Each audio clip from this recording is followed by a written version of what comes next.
తెలంగాణలో యూరియా కష్టాలు రోజు రోజుకు పెరుగుతున్నాయి. ఎరువుల దుకాణాల ముందు రైతులు రోజుల తరబడి పడిగాపులు కాస్తున్నారు. తిండి తిప్పలు లేకుండా రాత్రింబవళ్లు యూరియా కోసం వ్యవసాయ సహకార కేంద్రాల వద్దే ఉంటున్నారు. ఇక తమతో పాటు ఇంట్లోని పిల్లలు మహిళలు కూడా వ్యవసాయ కేంద్రాల చుట్టూ తిప్పుతున్నారు. గంటలకు గంటలు క్యూ లైన్లలో నిలబడ్డా చేతికి ఒక్క బస్తా దొరుకుతుందన్న గ్యారంటీ లేదు. చివరికి గంటల కొద్దీ నిలబడే ఓపిక లేక తమ వంతు కోసం క్యూ లైన్లో చెప్పులు పెట్టి పడిగాపులు కాస్తున్నారు.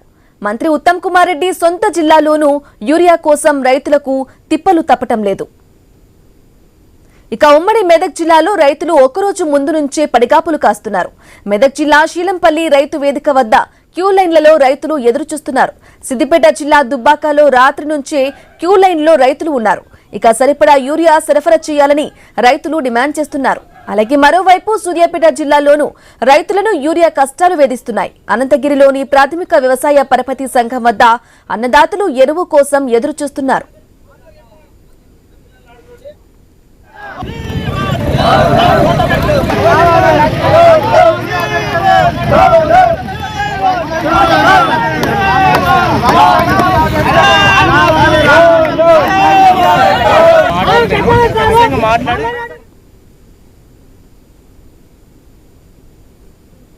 సిద్దిపేట జిల్లాలో యూరియా కోసం రైతులు రోడ్డెక్కారు. మిరుదొడ్డిలోని రైతు వేదిక ఎదుట ప్రధాన రహదారి బైఠాయించారు. యూరియా రాకపోవడంతో రైతులు ఆగ్రహం వ్యక్తం చేశారు.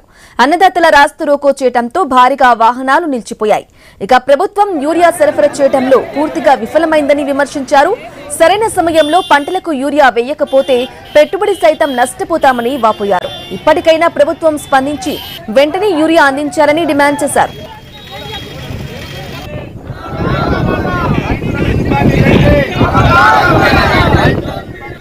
ఇక యూరియా కొరత నివారించాలని, సన్నవడ్లకు బోనస్ ఇవ్వాలని డిమాండ్ చేస్తూ కరీంనగర్ జిల్లా శంకరపట్నం మండలంలో బీఆర్ఎస్ నిరసన చేపట్టింది.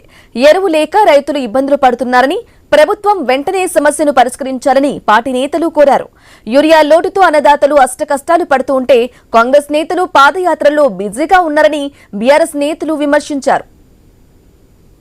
సీరియస్ గా దీని మీద దృష్టి పెట్టడం జరిగింది. మరి ఎందుకు ఇంత బుద్ధులు నిర్వహిస్తుందో టీఆర్ఎస్ కాంగ్రెస్ గవర్నమెంట్ గానీ, స్టేట్ల సెంటర్ లో బీజేపీ గానీ ఇంతసేపు పేపర్ కు ప్రకటనలకే సరిపోతుంది తప్ప రైతాంగాన్ని ఆదుకుందామనే ఏ ఒక్క సంబంధిత శాఖ మినిస్టర్ కు లేదు, సీఎం కు లేదు. ఇప్పటికీ యూరియా మీద రివ్యూ మీటింగ్ పెట్టినా లేడు సీఎం. అంటే అంత అసమర్థ సీఎం ని నిజంగా చెప్తున్నా వాళ్ళ జీవితం చూడమని యూరియా కోసం నానా తిప్పులు పడుకుంటూ రాత్రి 2 గంటల టైం నుంచి కూడా వెయిట్ చేస్తుంటే కూడా ఏ ఒక్క అధికారులు స్పందించలేకపోవడం. ఇంతవరకు మేము 2 గంటల సమయం నుంచి వెయిట్ చేస్తుంటే కూడా ఏ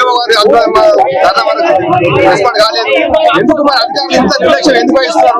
అధికారులు నిర్లక్ష్యం వహించడంతోనే ప్రభుత్వం ఇంత తయారైపోయింది. ప్రభుత్వాన్ని డిమాండ్ చేస్తున్న ఒకటి రైతుల పక్షాన నిలబడి యూరియా. జయశంకర్ భూపాలపల్లి జిల్లాలో రైతులు ఆందోళనకు దిగారు. యూరియా ఇవ్వడం లేదని తాడిచెర్ల వ్యవసాయ సహకార సంఘం